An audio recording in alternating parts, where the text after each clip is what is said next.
suppose it's fitting that I tell my story here on the courthouse steps, because justice, or lack thereof, is our topic of thought for today. February 26, 1864, Medina's first and only public hanging took place. The man on the business end of the rope was me, having been convicted of murdering the 3 members of the Coy family.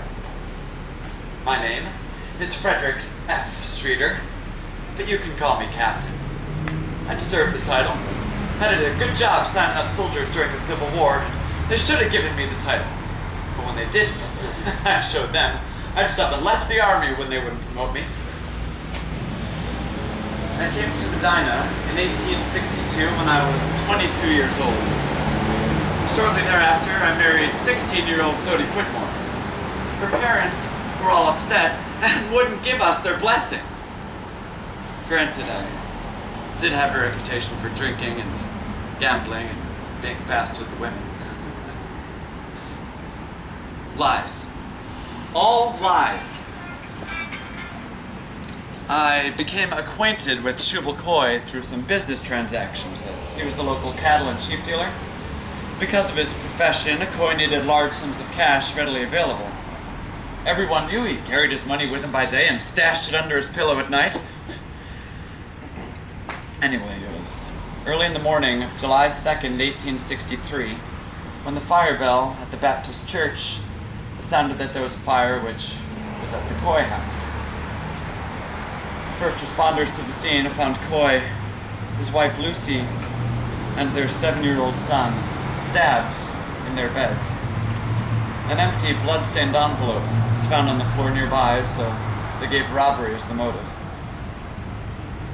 It took only 2 weeks for a public meeting to be called to decide what to do about the yet unsolved crime.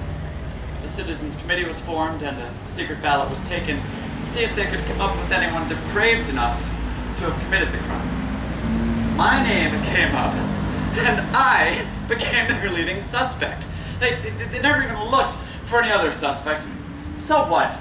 That I boasted about a couple of men I killed, right? One in a gambling fight and the other in a robbery. That doesn't mean I killed the Coy family. Shortly after the crime, I left Medina and headed west.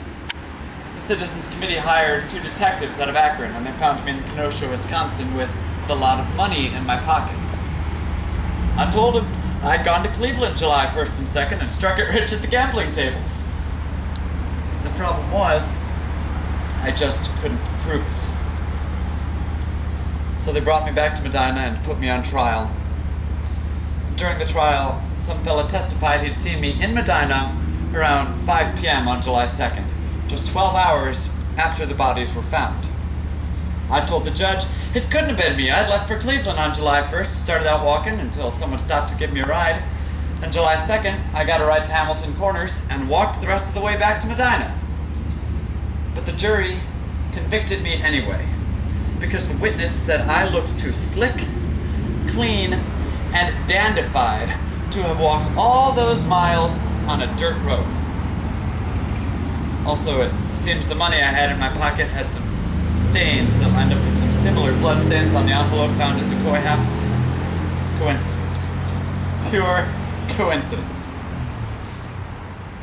So they put me in jail, but I actually escaped on Christmas Eve. Unfortunately, they found me in Richfield a few days later, hiding at a relative's barn. I was brought back to Medina once again and scheduled to be hung on a scaffold which the sheriff had built in Tebbit's Pond. A huge, huge crowd of about 4,000 or 5,000 people came out to witness the event, which was a lot considering Medina was only 800 souls. Before the deed was done, Mr. Foote, Lucy Coy's father, came up onto the platform and shook my hand. I looked at him and said, "I beg your pardon, sir, and ask your forgiveness. But I assure you, I did not kill your daughter." Shortly after 4:00 p.m. on February 26th of 1864, I was hanged for a crime I allegedly committed.